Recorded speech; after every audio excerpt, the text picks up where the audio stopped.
ladies and gentlemen, put your hands together for Renaissance High School junior, Imani Harris.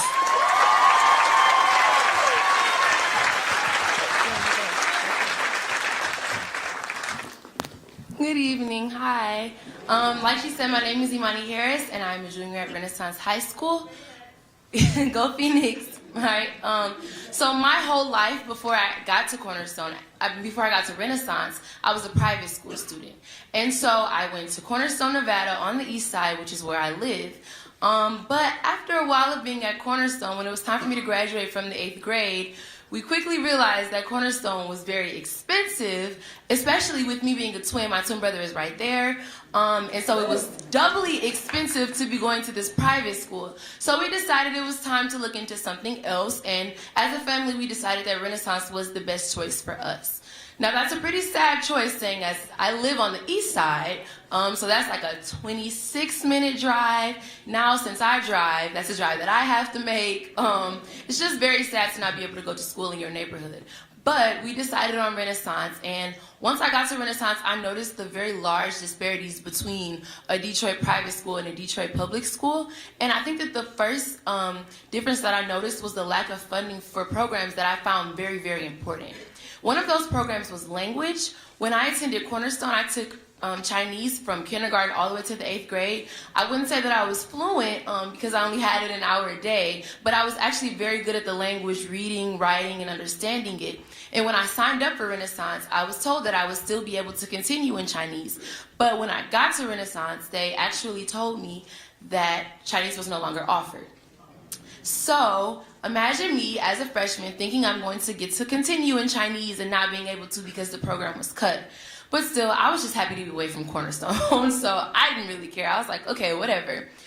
Then I got my schedule, and I realized that my schedule said French. So now would I not only be not able to take Chinese, but I have to learn a completely different language, completely different. It's just very hard to understand. But like I said, I was a freshman. I was like, okay, I don't care. So I moved on into French, and for the first couple of weeks of French, I was pretty excited. It was going okay. I was kind of nervous because I didn't really understand the teacher. But then after the 3rd week of school, my teacher stopped coming to school. I was very, very shocked. I went to a private school. I never went without a teacher. Even when my teacher didn't come to school, we had a substitute that was actually a teacher in the school. So I had never been without a teacher, and days turned into weeks, weeks turned into months, and months turned into the rest of the semester. And I got a permanent substitute teacher for the rest of my first semester of high school. And then after that, I got a real teacher 2nd semester. Her name was Miss Foster. She was an amazing woman, but there's only so much that you can teach in one semester. And so now in French 3, I still struggle with things that I was supposed to learn as a freshman, conjugating verbs and understanding basic things that I was supposed to learn as a freshman. And that was one of the first things that I noticed. And the next difference I noticed was the lack of funding for the arts programs. I'm a singer. I love to sing. I'm actually in Mosaic Youth Theater of Detroit, and thank you. And so I love to sing. And so my freshman year, I joined varsity choir audition in the summer, and I got in. And when we got there, I was very surprised to understand that a lot of the things that we wanted to do would be funded by us. At Cornerstone, the arts got a lot of money. I mean, we went on trips. They took us everywhere. They bought us food if we had to sing places. Sometimes we got paid to sing. Like, the arts were just really, really big. But when I got to Renaissance, I realized that sometimes if we wanted a bus, we would have to pay. We just recently went to Choral Festival this week, and my teacher paid out of pocket for everyone who wanted to sing a solo. And so I started to realize they don't care about the arts here. And if you don't care about the arts, you don't care about the students, because that's what keeps me sane, right? And so that was the second difference that I noticed. And so we fundraised a lot, and we sold dinners, we sell chips after school, we do whatever we need to do to raise the money to get where we need to go, but it's completely unfair. And so then comes the next difference that I noticed was just the lack of care for the students. it was just very heartbreaking to understand. So as a freshman, I was confused, I was upset, but I didn't know what to do.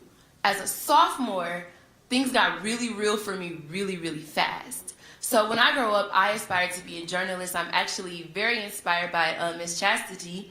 And so I look up to her a lot, and I want to be a journalist too. So English is a very important class. Would you believe that as a sophomore, my first year of sophomore year, my English teacher retired? Now, I don't blame her because DPS is a very messed up place, and I would have got out of there too. I'm just saying. I would have kept my pension and got out of there too. But the district promised to find us a teacher as soon as possible, and that they were looking, and they just wanted to find the right fit for a teacher. And in finding that right fit, for the first semester of my sophomore year, I did not have an English teacher. As an aspiring journalist who wanted to take AP English this year, it was very hard for me to grasp that I wouldn't be able to take it. So now here I am taking regular English, which I don't knock, you know, but I would have very much loved to take AP English. So I went the semester without a teacher, and I got a permanent sub that turned into the second permanent sub that turned into the, I guess these aren't permanent subs because they're not that permanent because they're leaving, whatever. So I continued to get these substitute teachers, and it was a mess. And so second semester, I got a teacher. I don't know if it was a real teacher or a permanent substitute. I still don't really know. But she was there the rest of the second semester. So at that point in time, I was just I was done. I was upset. I was angry, but I didn't know what to do. So I joined a collective called 482 Forward that my mom is a part of, and this row of people right here is a part of. There are people up there that are a part of it. And in this collective is parents and students and teachers and community members who all want to work together to change and fight for equity in education. And when I joined, I found like my fit.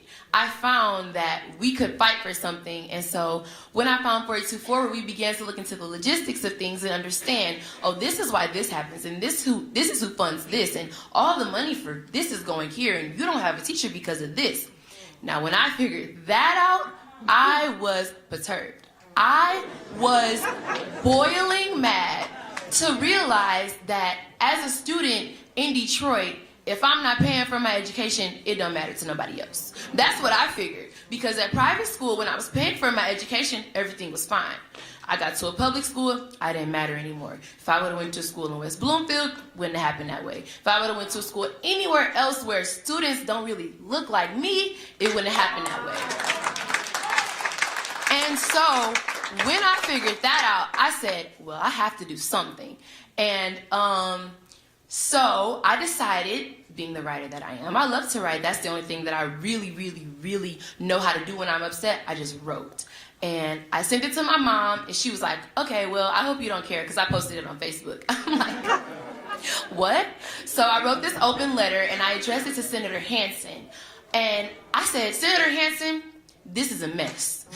These teachers are being subjugated to all of this torment. You guys are telling them they don't care about their students and that they're wrong for protesting, but you're not paying these teachers. I agree with these teachers. They're fighting for things that matter. I'm in classes full of 45 students. I don't have books in pre-algebra. We share. I don't have this and I don't have that. There are students that go to school not far from you who are walking around with mold in their buildings.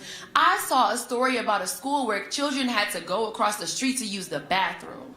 That can't happen. These are kindergartners walking across the street to go to the bathroom. That cannot happen, and that would not happen in a different place. So I wrote my letter, and it got a lot of news, and it went viral, but I still felt like I didn't do enough, so I wrote another letter. And I wrote this letter to anybody that would listen. And in this letter, I was just so appalled, and that's what I wrote about. I was appalled that there are people making these high decisions who have never been to my school. People who are deciding, oh yeah, I don't think that they need certified teachers, so let's just put that in the bill because everybody wants to be taught by an uncertified teacher, right? So I don't think that it matters that these teachers are going to be paid by merit. I mean, we don't have teachers anyway, so what more can we do to lose teachers, right? Let's just pay them on merit, So I just was so appalled that these people in high places were making decisions for people that they saw in low standing. That's how you see me as a poor black student, but you're making decisions for me because you know so much about me. So I wrote my letter about it, and it also went viral. And more than anything that I wanted to stress in that letter was the importance of working together. A lot of times, the media will try to put DPS against charter, and that's not the fight that we're fighting. They'll try to put EAA against DPS, and that's not the fight that we're fighting. They'll try to put black against white, kind of the fight that we're fighting, but not all the way, you know. But the fight that we're fighting is people against people that don't care. People that are affected by these decisions against people who will never be affected, who can write this, sign this bill, and say, all right, I'll never have to see nothing about that again. That's the fight that we're fighting. And so my story is a story of finding myself in advocacy and realizing, wait a minute, I can make a difference, and I don't have to be 25 to do it. And my story to any teenager that's out here, any teenager who's ever going to see any of these videos or anything is, we don't have to be grown to make a difference. This is our education. This is my future, right? So when I grow up, I'm going to stop saying that I want to be a journalist. I'm going to be a journalist. And when I achieve this goal, my message will still be that you do not have to be an adult to change things. This is our education. It's very easy for adults to get out and say, you know what, this is what the students need, and for the students to say, yeah, that's what we need, and not do anything about it. But you know what really matters? When students can step out and say, this is what I need, and I'm going to get it, and I'm not going to be quiet until I get it. And when we can decide to come together as students and make this change, this movement is really going to work. And so my story is a story of finding where I fit into the role of advocacy and into the role of changing in education. And I'm asking anybody willing to join with me. Well, you can join 482 Forward. You can join any coalition that you want to. You can write about it. You can call your senator, call your government. Do whatever you feel you need to do. But when we work together, that's when things change. Thank you.